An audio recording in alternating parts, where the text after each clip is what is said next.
Dito kami sa Tansa, kasi magpipiyesta dito kay Tata Austin. So, nandito kami ngayon sa ano? Anong tawag dito, Sa mga ganyan-ganyan?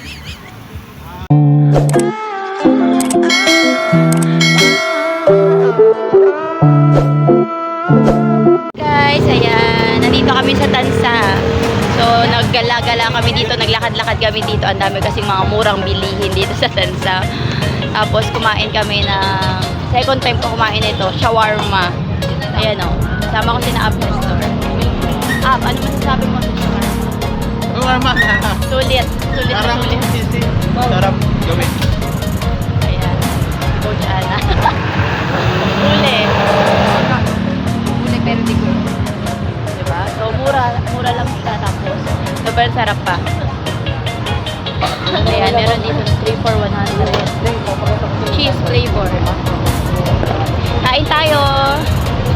Dito naman kami sa street food. Kanina yung shawarma. Ang sarap. Mura lang yung mga ano dito, mga kung gusto mo mag food trip. Magpipiesta kasi dito sa Tansa. So, nag-visit kami. Gumala kami. Ayan. Tara guys, kain tayo. Merienda na din.